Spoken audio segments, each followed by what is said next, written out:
శ్రీ మహాగణాధిపతయే నమః. ఐం మహాసరస్వత్యై నమః. శ్రీ లలితాంబికాదేవ్యై నమః. మామూలుగా చదువుకున్నటువంటి వాళ్ళందరూ కూడా చదువు అయిపోయిన వెంటనే ఉద్యోగము త్వరగా రావాలి అంటే ఏమి చెయ్యాలి అనేటువంటిది ప్రశ్న. చాలామంది చదువుకున్న తర్వాత వెంటనే ఉద్యోగాలు రావాలి. కొంతమందికి చదువుతూ ఉండంగానే ఉద్యోగాలు వస్తాయి వెంటనే. ఇంకా కొంతమందికి చదువు అయిపోయిన తర్వాత ఉద్యోగాలు అని వస్తూ ఉంటాయి. కొంతమందికి చాలా ప్రయత్నం చేస్తున్నాము గురువుగారు, ఇంకా మాకు ఎటువంటి ఇది దొరకడం లేదు అనేటువంటి ఆలోచన ఉంటుంది.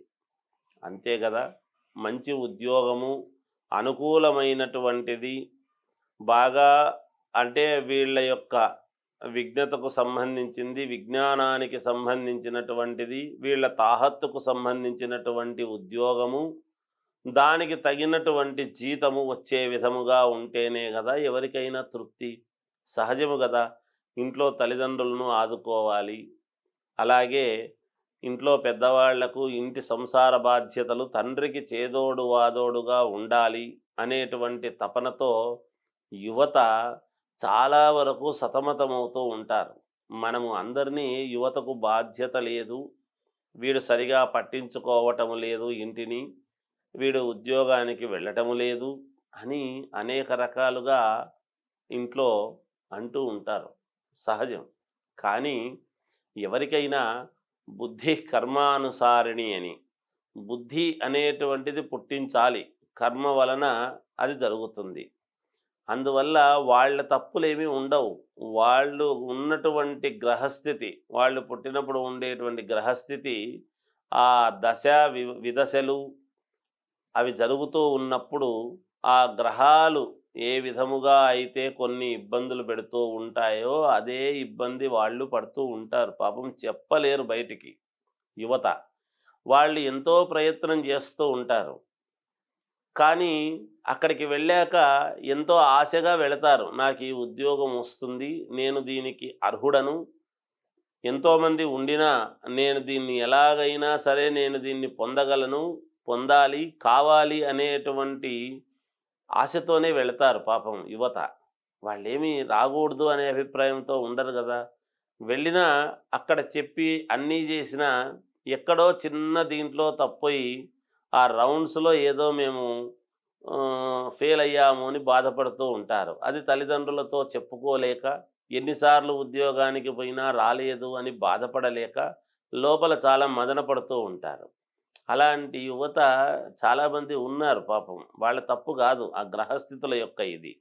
వాళ్ళది కూడా ఒక్కసారి జాతకము చూసుకొని ఎందుకు, ఏమిటి, ఏమి చేస్తే ఉద్యోగము వస్తుంది, అసలు ఉద్యోగము రావటానికి రాకుండా పోవటానికి ఎక్కడ అడ్డంకి, జాతకములో మన లోపం ఏమిటి, ముందు మనల్ని మనము ఏమిటో తెలుసుకుంటే అప్పుడు మనకు రావాల్సింది ఏమిటి అని ఆలోచన.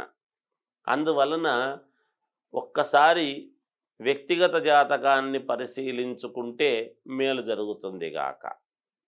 దాన్ని ఒక్కసారి పరిశీలన చేసి దానికి తగిన విధముగా పరిహారము అనేటువంటిది చేసుకోగలిగితే మంచిది.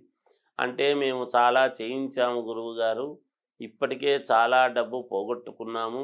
ఎందుకంటే ఇప్పుడు ఉద్యోగము కావాలి అనేదే డబ్బు కోసం, మళ్ళీ పరిహారాలు అని అంటే మళ్ళీ డబ్బు పెట్టే కదా చేసుకోవాలి. నిజం కదా పాపం. ఎక్కడి నుంచి వస్తుంది?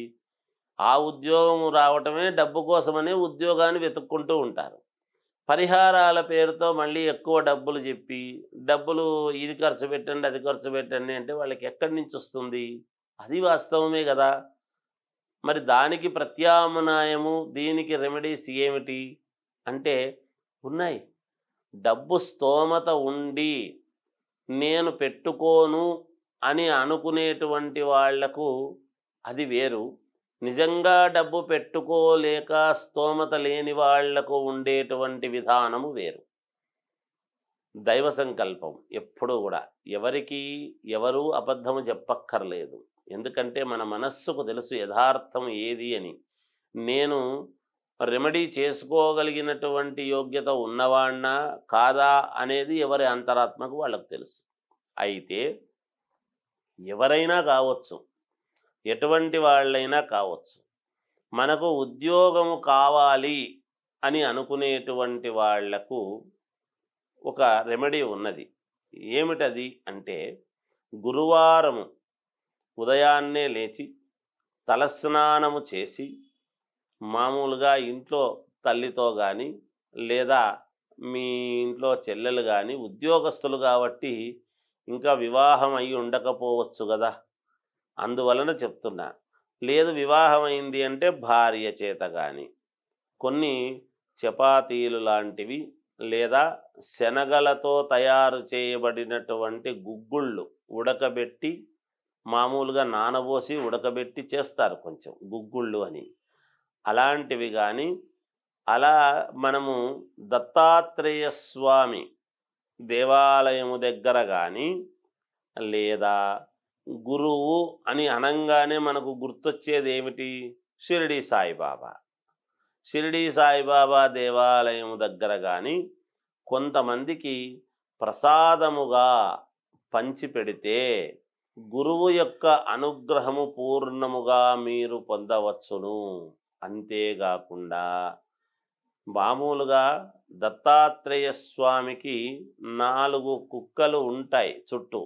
అవి 4 వేదాలలాగా మామూలుగా మనము వాటిని శునకాలు అవి మనం కుక్కలకు గనక మనం ఈ చపాతీలు అవి కాస్త పెట్టినామనుకోండి, అలా కూడా గురువు అనుగ్రహిస్తాడు. ఎందుకంటే కాలభైరవుడు కుక్క అంటే ఒక రకంగా ఈశ్వరుడు యొక్క స్వరూపమే.